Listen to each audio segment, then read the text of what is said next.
What's up, guys? Mike here, and in this video I got details on the biggest update for No Rest for the Wicked so far, at least. Like, this is arguably the most huge update it's gotten. It's still in early access, so it hasn't, released yet, and we don't know release date yet for the full version, but very cool stuff here. It's been a while too. Like, I haven't really heard much about this game in terms of like any updates or patches that's been like huge.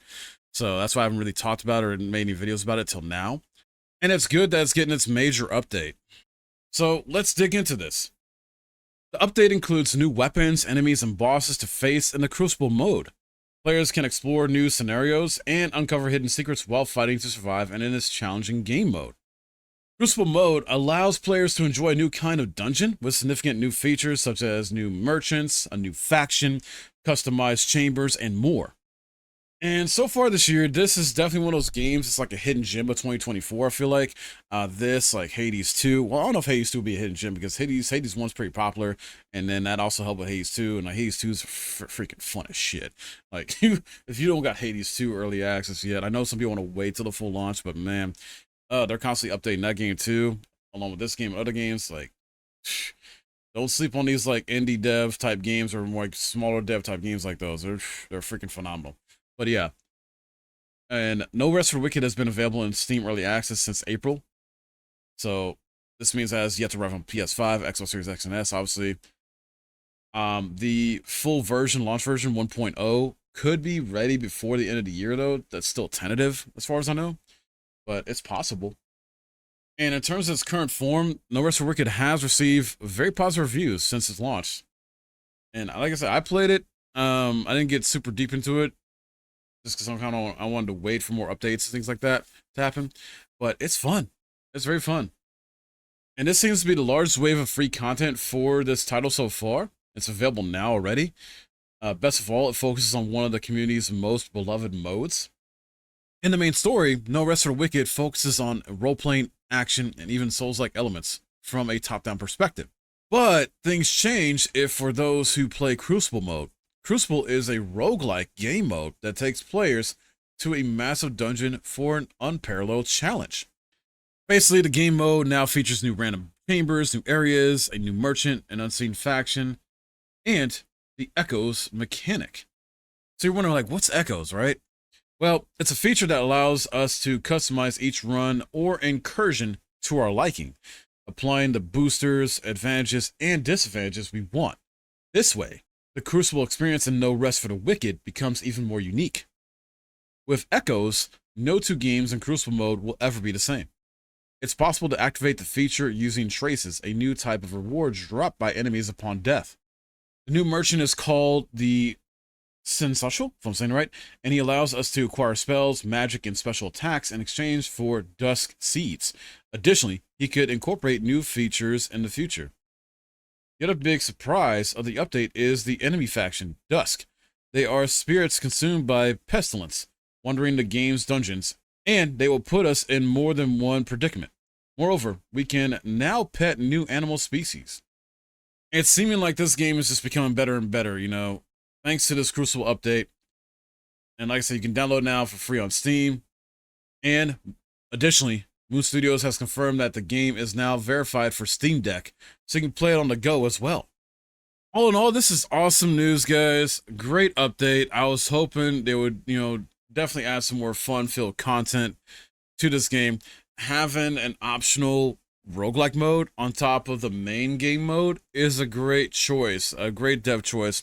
Now, I was definitely worried that this might be something that would take over the main game mode, because honestly, I don't think every game needs a roguelike mode, or at least the main element or main mode of the game should not be roguelike all the time. In some situations, like, it should definitely be something that's maybe like an extra side thing you can do. Like God of War Ragnarok did that. I believe Last of Us Part 2 did that as well, where they add this roguelike mode to the game. That's just an extra side content you can do that adds more to the game overall, on top of just having the main story you can still do. Yeah, I think that's a great idea. It adds more replayability too that way as well.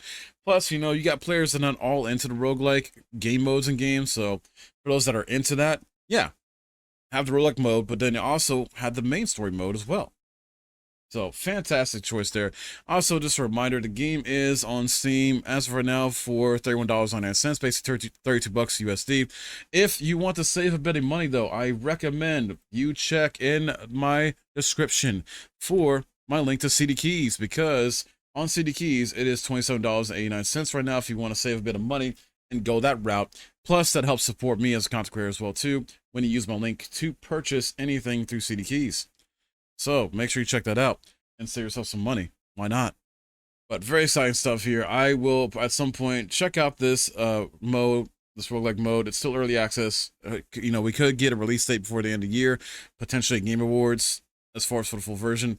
I expect this to be fully launched though in next year, even though it could be done with development by the end of the year for the full version, at least, you know, for the day 1.0. We'll have to wait and see.